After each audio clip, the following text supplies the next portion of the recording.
Beware of these red flags in your workers' compensation case. I'm about to share with you some of the biggest red flags I've seen in my 17 years as a workers' compensation lawyer. If you can avoid these, your case will have a better chance of being approved and you'll be able to maximize your benefits. My name is Rex Sikowski and I became a workers' compensation attorney after getting injured on the job. If you're looking for a lawyer to help you with your claim for New York State workers' compensation benefits, please give me a call at 212-406-8989 to schedule a free consultation. We're also able to assist with personal injury matters, Social Security disability, labor and employment, and immigration issues. One of the biggest mistakes people make with their workers' compensation claim is waiting too long to file. After sustaining your work-related accident, you have 30 days to notify your employer of your injury and then 2 years to file a claim under New York State law. But the longer you wait, the weaker your case will look in the eyes of the judge and the insurance company. They'll be thinking, if this injury was so serious, why did this person wait so long before seeking medical treatment and filing a claim? And if the judge and the insurance company do not take your claim seriously, chances are you won't receive the benefits and the care that you need. So make sure you notify your employer of your accident and file your claim as early as possible, even if you think you can get by with your injury, because you never know when more serious symptoms might pop up. Number 2, waiting too long to submit notice. In New York State, you have 30 days to notify your employer of your injury, either verbally or in writing. The law requires you do so in writing unless your employer has actual notice. Actual notice can be them witnessing your injury or you or somebody else telling them about it. Failing to give proper notice can bar you from filing for workers' compensation entirely, meaning no medical coverage, no cash benefits for your lost time, and no award for permanent injury. When submitting notice, I always recommend doing so in writing if you're within the 30 days because it makes it harder for the employer or the insurance company to dispute the timeline. It's also smart to submit your notice as early as possible so the insurance company can't argue that you did something else to aggravate your injuries in the meantime. For more details about the information you should include in your written notice, please be sure to watch my other video about the 3 things you need to qualify for workers' compensation. Red flag number 3, choosing the wrong doctor. Believe it or not, your choice of doctor can make or break your workers' compensation case. In New York, you have the freedom to choose your treating doctor as long as they are coded by the New York State Workers' Compensation Board. But not all doctors are created equal, and making the wrong choice can be a big red flag for your case. You not only want to choose a doctor who you feel comfortable with, but also one who regularly accepts workers' compensation claims. This is important because their medical report can literally determine whether your case is approved or denied. And even after you've been awarded benefits, they need to be familiar with the forms and the processes necessary for you to continue to receive benefits.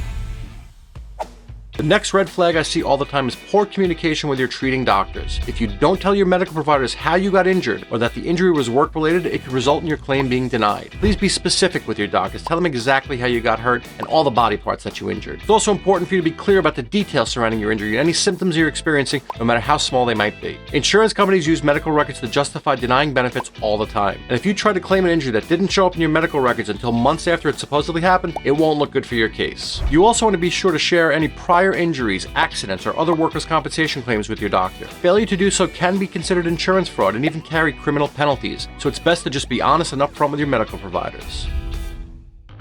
Another common red flag I see is injured workers skipping their medical appointments. In New York State, the insurance company has the right to send you to see their doctor for an evaluation, which we call an IME, or independent medical exam. If you repeatedly skip these exams, it will be brought to the attention of the judge and reflect badly on your case. It's also necessary to submit updated medical reports every 3 months in order to maintain ongoing lost time awards, which means you need to see your doctor on an ongoing basis. Failure to do so can result in the insurance company suspending your benefits, and once they've been suspended, it can take months or even years to get them back. Keeping your appointments is also important because maintaining a consistent record can protect you in the future. If you start to experience new issues related to your injury, having a well-documented medical history will work in your favor.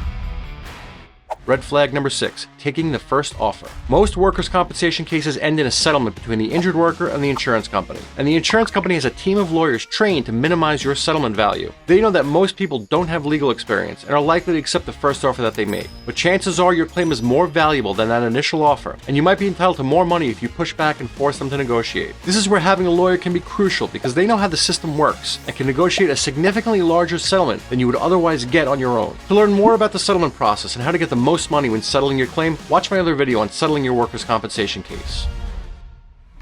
Red flag number 7, quitting your job. Another mistake I see people make when filing their workers' compensation claim is quitting their job. This also includes formal retirement from your job. If you quit your job while receiving workers' compensation benefits, it won't affect your right to medical care, but it can seriously jeopardize your monetary awards. For example, if you quit while receiving cash benefits for your lost time, your former employer can then claim that they had a light-duty job available for you, making it seem like you turned down a job that would have accommodated your physical restrictions. Similarly, if you retire while you're out receiving workers' compensation benefits, the insurance company could argue argue that you're at retirement age and you would have retired anyway, regardless of whether you're receiving benefits or not. The insurance company will use any excuse to cut off your cash benefits. So if you want to quit your job while receiving workers' compensation benefits, it's important to know the impact of your decision in the context of the workers' compensation law. And if you're unsure, you should contact an attorney with experience before making such a big decision, which leads me to my next point.